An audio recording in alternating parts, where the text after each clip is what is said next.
Donc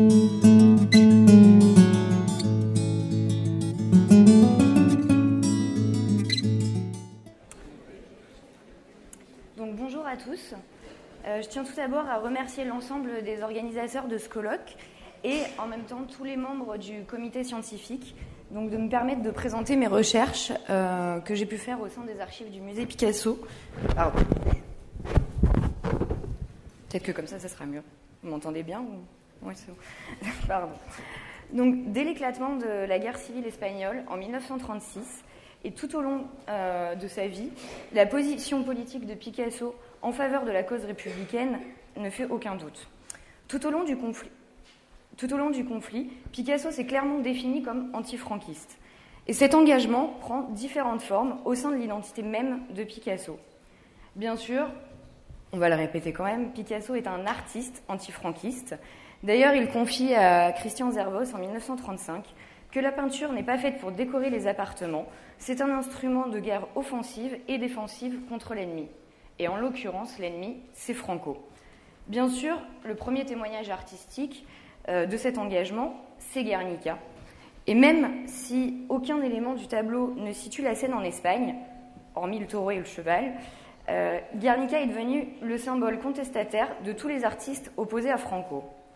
Je vais tenter de vous montrer brièvement en quoi la position anti-franquiste de Picasso ne se résume pas à son manifeste pictural Guernica et comment l'étude de ses archives privées, conservées au musée Picasso de Paris, amène un nouvel éclairage sur l'engagement de l'artiste.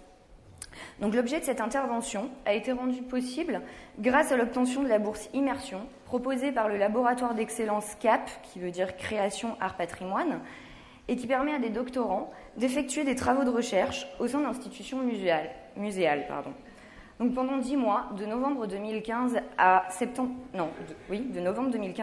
2016, j'ai effectué un travail de recherche au sein des archives privées de Picasso. Mes missions s'intégraient au programme de préparation de l'exposition Guernica, qui aura lieu l'année prochaine, exactement au printemps 2018, au musée Picasso de Paris. Donc pour rappel, les archives personnelles de Picasso ont été données par ses héritiers à l'État français en 1991 et sont déposées au musée Picasso de Paris l'année suivante. L'inventaire de ce fonds, dénommé 515 AP, est accessible à tous sur le site des Archives nationales. Il est composé de plusieurs séries, numérotées de A à H. Et dans le cadre de la bourse Immersion, j'ai été chargée de réaliser un inventaire détaillé à la pièce de la série F, consacrée à Picasso et l'Espagne. Dans cette série, il y a 3 boîtes, la F1, F2 et F3, qui comportent chacune plus d'une centaine de pièces et qui sont majoritairement des lettres émanant d'associations et d'organisations politiques espagnoles antifranquistes. J'ai ensuite poursuivi une recherche plus générale sur Picasso et l'Espagne antifranquiste dans la totalité du fonds, et notamment la série C, qui est aussi importante, qui est en fait la correspondance générale reçue par Picasso de la part de particuliers. Ce travail a ensuite abouti à la réalisation d'un instrument de recherche consacré donc à Picasso et l'Espagne antifranquiste. Et grâce à l'étude de toutes ces archives, j'ai pu déterminer que les réponses de Picasso face à la répression franquiste pouvaient prendre différentes formes. Donc la première, c'est une aide matérielle et financière ponctuelle apportée à ses proches et ou à des artistes exilés. Par exemple, en lisant la correspondance des particuliers dans la série C, on apprend que Picasso envoie des vêtements, des chèques et signe des permis de séjour. Mais je ne vais pas aller plus loin sur ce propos pour laisser la parole ensuite à Immaculada Real. Grâce à la série F, on constate alors que la position antifranquiste passe aussi par un important soutien financier aux organisations antifascistes. Par exemple, parmi les dons financiers que Picasso a pu faire, un fait est assez documenté dans ses archives. Dans la presse, on peut lire « Pablo Picasso, le célèbre peintre, a remis à Madame Victoria Kent, déléguée à Paris du Comité national espagnol, un don de 100 000 francs pour les enfants d'Espagne. Ce don permettra de fournir de lait 4 720 enfants pendant un mois. Ce don est également confirmé dans les archives par une lettre de remerciement émanant du Comité national d'aide à l'Espagne et signée par Madame Victoria Kent, qui était donc mentionnée dans l'article de presse. Mais on en vient à se demander, est-ce vraiment Picasso qui fait ce don et pourquoi? Ici, pourquoi avoir choisi une association qui aide les enfants? Dans ce cas précis, on peut imaginer que c'est bien une initiative personnelle, car dans la série consacrée aux journaux de Picasso, donc dans la boîte exactement H54, il y a le journal Voz de Madrid, et on peut lire dans un article « Le Comité national d'aide au peuple espagnol demande depuis Barcelone à tous les comités de solidarité à l'étranger une aide immédiate pour organiser des villes pour enfants, des cantines, dispensaires et refuges qui permettraient d'accueillir des millions d'adultes et des milliers d'enfants qui ont besoin de lait avant l'hiver. » On pourrait donc penser que Picasso a peut-être été ému par cet article et qu'il a fait un don spontanément. D'autant plus que l'appel paraît dans la presse au mois de septembre 1938 et que la lettre de remerciement date du mois de novembre. Donc ça concorde assez bien. Pour résumer brièvement, on vient de voir que Picasso vient en aide à des proches et qu'il apporte aussi un soutien financier à des associations. Mais après avoir fait ce travail de recherche dans les archives privées de Picasso, j'en viens aussi à affirmer que Picasso a été lui-même fondateur d'une association caritative. Il s'agit du Comité d'aide aux républicains espagnols. Je vais donc vous expliquer comment j'en suis arrivée à cette conclusion en rassemblant plusieurs indices. Donc après avoir lu et classé la totalité des documents, je me rends compte que les actions directes de Picasso ne sont pas si nombreuses. En effet, Picasso, comme vous pouvez le savoir, répond très rarement à toutes les sollicitations qu'il peut recevoir, et le musée conserve, donc le musée de Paris, conserve que très peu de documents signés de la main de Picasso dans ses archives. La majeure partie du temps, Picasso est sollicité pour être président d'honneur d'un comité, de plusieurs comités. Et donc, on peut imaginer que même si sur les papiers en tête de ces associations est écrit Picasso, président d'honneur, on ne peut pas vraiment définir quel est le rôle qu'il a joué dans ces associations. Mais une ligne de l'inventaire de la boîte F2 m'intrigue particulièrement, car tout en bas, on peut lire « Dons pour les Espagnols, cahier de compte et reçu ». Et voici ce fameux cahier de compte avec une belle étiquette « Dons pour les Espagnols ». À l'intérieur, on trouve une comptabilité propre de 6 pages, datée de 1944 à 1948. Alors, pour ceux qui ont eu l'habitude de consulter les archives de Picasso, on remarque que ce n'est pas son écriture. On se demande quels sont les numéros inscrits dans la marge de gauche, ainsi que à quoi correspondent les sommes qui sont donc inscrites dans la marge de droite. Mais toutes ces interrogations trouvent rapidement une réponse grâce à la partie intitulée « Reçu ». Et donc, vous avez la photo de droite avec un reçu, numéroté 3, et qui correspond bien à la ligne numéro 3 du carnet de compte. Or, en fait, ce carnet de compte m'apparaît un peu plus comme une énigme à chaque fois que je le regarde, parce que on se demande pourquoi Picasso tient un carnet de compte spécial dédié aux Espagnols en général. Il a fait donc 17 dons en 4 ans, ce qui est quand même assez important.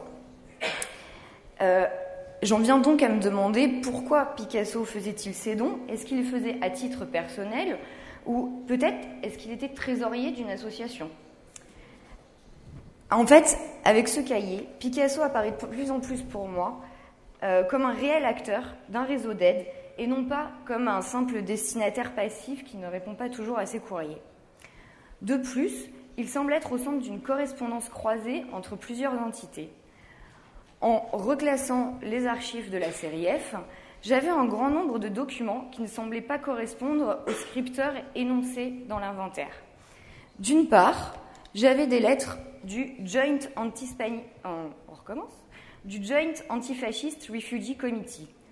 En réalité, dans l'inventaire donc, de la boîte F2, ce comité correspond au Spanish Refugee Appeal, car les lettres du Spanish Refugee Appeal, on peut voir sur le papier en tête « of the Joint Anti-Fascist Refugee Committee ».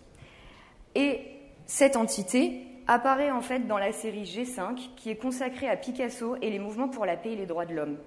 Ça a été exactement le même cas avec l'Unitarian Service Committee, qui est également classé en série G. En fait, au moment moment du don des archives privées au musée Picasso, ces documents ont été placés dans la série G qui est dite politique, hors de l'Espagne, car ce sont des associations américaines. Et enfin, j'avais un troisième lot de lettres adressées à Picasso comme président d'un comité d'aide aux républicains ou réfugiés espagnols, tantôt écrit en espagnol, tantôt écrit en français. Mais cette fois-ci, ce comité n'apparaissait nulle part dans l'inventaire général ni dans F.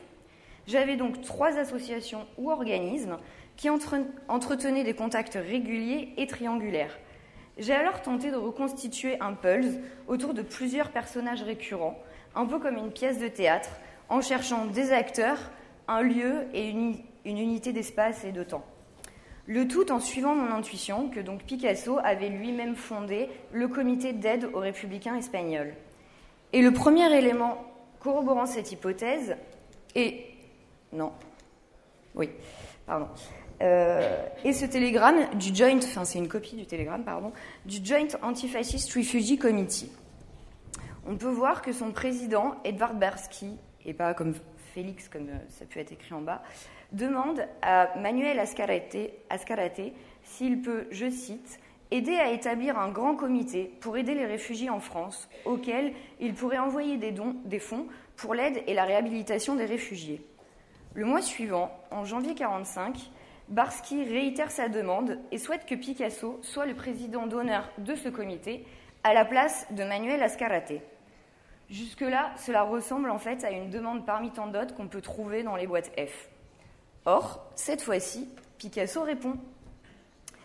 À ce stade, on peut penser que Picasso accepte simplement la présidence d'honneur. Mais ce qui attire vraiment mon attention dans toutes ces lettres, c'est qu'elles sont adressées à M. Manuel Azcárate et non pas à Picasso ou à Cervantes. Alors, qui est Manuel Azcárate ? Malheureusement, je ne l'ai pas trouvé dans les biographies concernant Picasso, donc j'ai voulu me pencher sur la correspondance de la série F, mais il n'apparaît pas en fait dans les scripteurs. Ça aurait pu m'apporter des éléments de précision quant à la nature de la relation entre Picasso et Manuel Azcárate. Mais j'obtiens un élément de réponse dans cette lettre de l'Unitarian Service Committee du mois de juillet 1945. En bas, dans le dernier paragraphe, on peut lire « Les fonds seront envoyés à notre comité pour être gérés par le comité espagnol pour lequel vous avez si aimablement accepté la présidence et dont M. Azcárate est le secrétaire. » Donc, M. Azcárate est secrétaire. Il apparaît également dans ce brouillon assez intrigant, dénommé Comité de Ayuda, un petit peu comme le comité d'aide aux républicains ou aux réfugiés espagnols, où on voit Picasso en président et Manuel Azcárate en secrétaire. J'y relis également cette lettre, qui est non adressée, non signée et non datée, qui dit que Manuel Azcárate abandonne ses fonctions au sein du comité. Je cite « Je profite de cette occasion pour vous proposer que le docteur Lino Portela, qui vient de rentrer de Mexico, où il a été très actif au sein des organismes d'aide aux républicains espagnols, entre dans le comité pour réaliser le travail de secrétaire que faisait jusqu'à présent M. Azcárate. » On a donc un nouveau personnage, le docteur Lino Portela, et une nouvelle association. Encore une fois, il n'y a pas d'entrée dans la correspondance générale au nom de Portela. En revanche, les organismes d'aide aux républicains espagnols sont référencés dans la série F2. Et dans ce groupe de lettres, je trouve une lettre de Mariano Miguel, datée du 22 novembre 1945. Il dit « Notre ami Pablo Picasso continue d'occuper la présidence du comité et M. Azcárate le secrétariat. M. Mariano Miguel, secrétaire de Picasso, a été nommé secrétaire adjoint du comité pour faciliter les relations avec l'Unitarian et M. Picasso.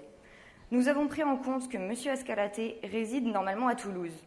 Actuellement, l'aide sert principalement au soutien de l'hôpital Varsovie de Toulouse, de la maison de repos de Lourdes et le paiement d'allocations mensuelles à des familles dans le besoin. Cette lettre est vraiment riche d'enseignements. On a donc un comité espagnol d'aide aux réfugiés espagnols présidé par Picasso, avec un secrétaire basé à Toulouse, M. Azcárate, et un secrétaire adjoint, Mariano Miguel, qui est directement lié à Picasso et à l'Unitarian Service Committee.